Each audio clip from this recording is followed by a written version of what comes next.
भारत में मुगल साम्राज्य की नींव बाबर ने रखी। बाबर 1526 में शासक बना था। इसके बाद उसके पुत्र हुमायूं ने सत्ता संभाली, लेकिन उसका जीवन युद्धों में संघर्ष करते हुए और जान बचाकर भागते हुए ही बीत गया। सही मायनों में अकबर ने 1556 में सत्ता संभालने के बाद मुगलिया सल्तनत को दुनिया के सबसे ताकतवर साम्राज्यों में से एक बनाया।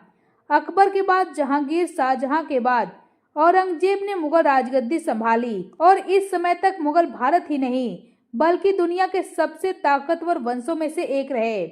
मुगलों ने लगभग 150 साल तक भारत पर एक छत्र राज्य किया, लेकिन 1707 में औरंगजेब की मृत्यु के बाद बहादुर शाह प्रथम शासक बना।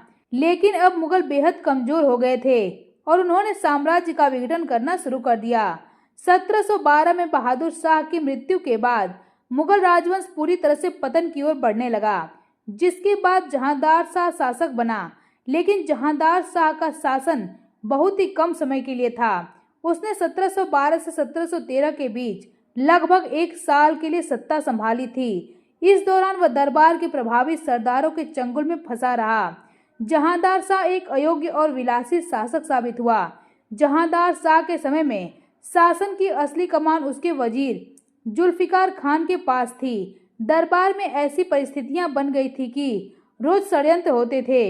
इसी समय सैयद बंधुओं के नाम से प्रसिद्ध दो भाई भी सल्तनत में बेहद ताकतवर हो गए थे, जिसके बाद सैयद बंधुओं की मदद से जहांदार शाह के भतीजे फर्रुखसियर ने विद्रोह कर दिया। फर्रुखसियर ने मुगल सरदारों की मदद से शाही सेना को आगरा के पास हुई एक लड़ाई में हरा दिया और फिर सैयद बंधुओं ने फर्रुखसियर को गद्दी पर बैठा दिया।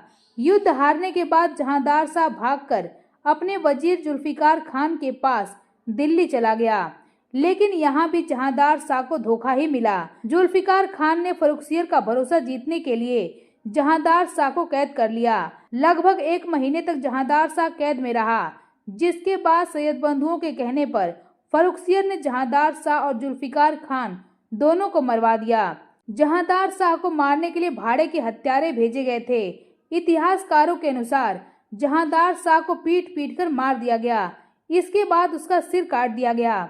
जहांदार शाह के शव को हाथी पर उल्टा रखकर पूरी दिल्ली में घुमाया गया। बाद में उसे हुमायूं के मकबरे में दफना दिया गया। इस तरह से एक और मुगल शासक का बेरहमी से अंत हो गया।